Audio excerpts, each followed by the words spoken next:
Fundamental Principles and Debt Management. J.D.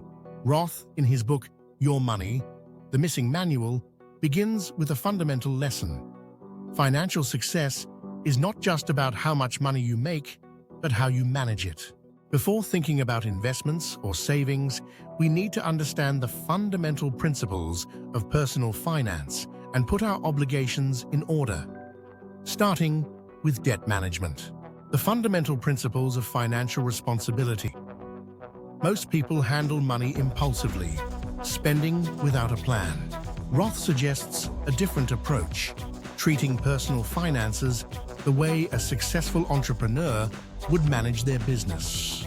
This means knowing your income and expenses, keeping track of and analyzing your finances, living below your means.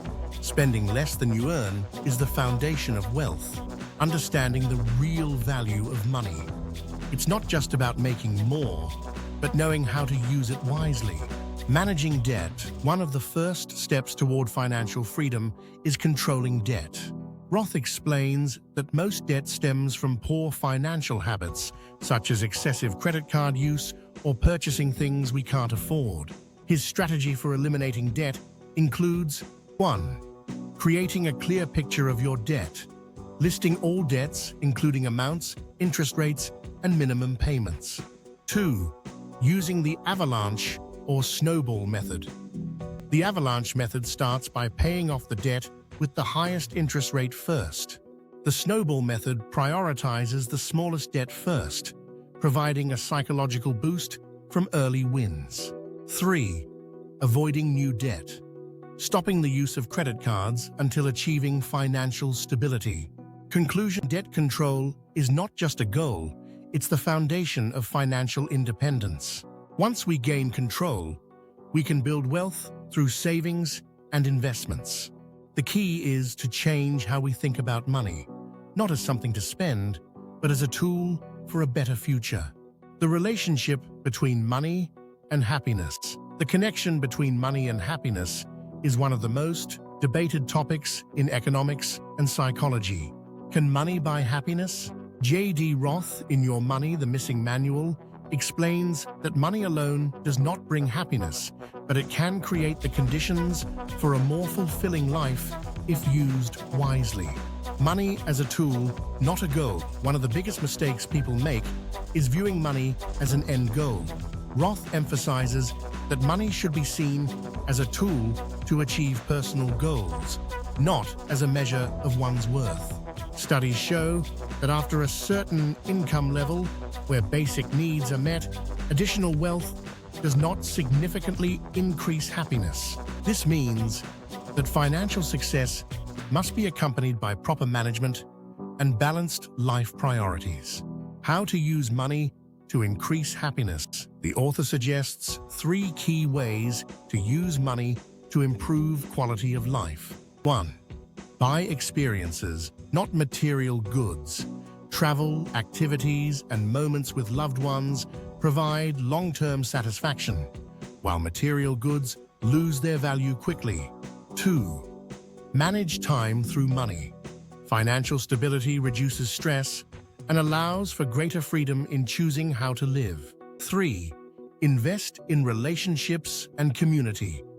A sense of belonging and social connections are more important for happiness than material possessions.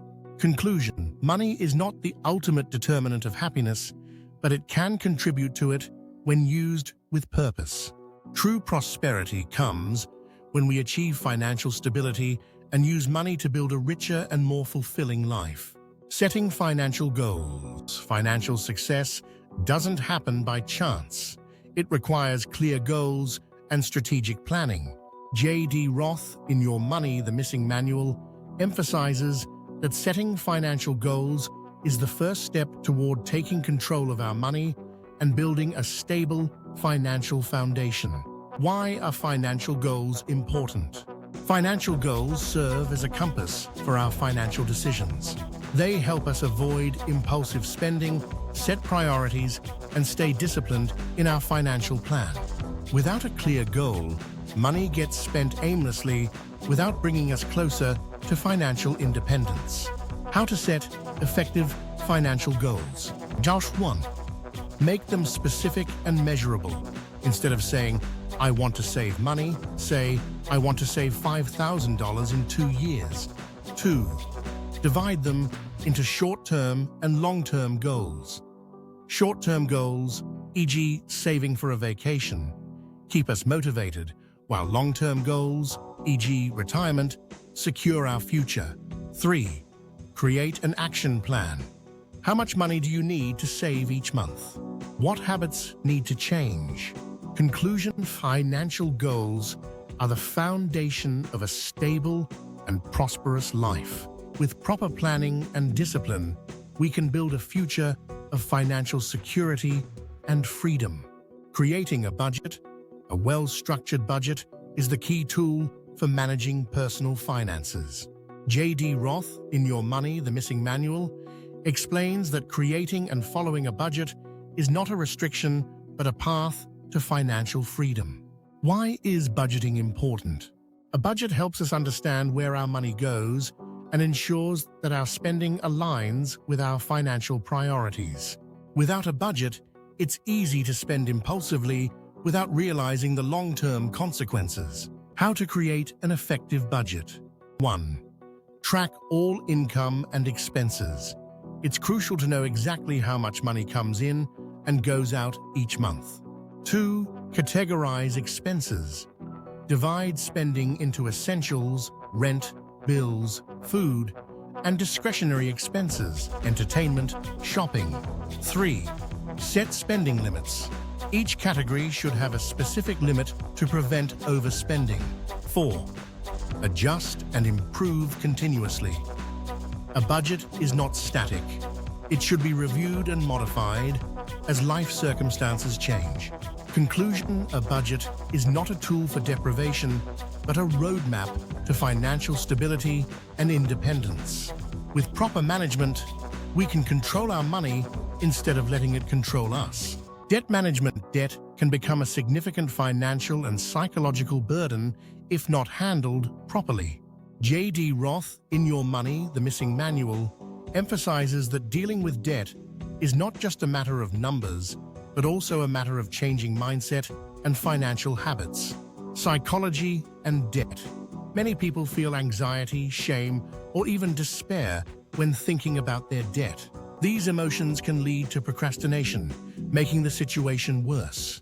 The first step in tackling debt is to accept reality and take control of the situation. Strategies to get out of debt. 1. Negotiating with creditors. Many lenders offer refinancing programs or lower interest rates to those who request them. 2.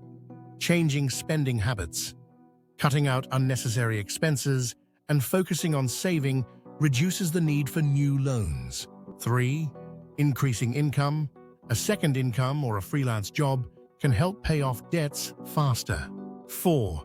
Building an emergency fund. Having a financial cushion helps avoid taking on new debt in case of unexpected expenses. Conclusion: tackling debt requires a combination of psychological resilience, strategic planning, and habit changes. Debt should not be a permanent state. With the right plan, it can be eliminated, leading to financial freedom. And that's a wrap for today's video. Personal finance is a huge topic, and today we only scratched the surface. We didn't want to overwhelm you, but rather give you practical ideas that you can apply in your life.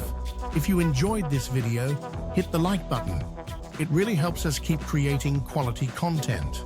And if you don't want to miss out on future videos, subscribe and turn on the notification bell. But most importantly, we want to hear from you. Let us know in the comments. Which tip did you find most useful? What other topics would you like us to cover in future videos? Every comment helps us a lot and makes this community even stronger. Thank you for watching, and we'll see you in the next video.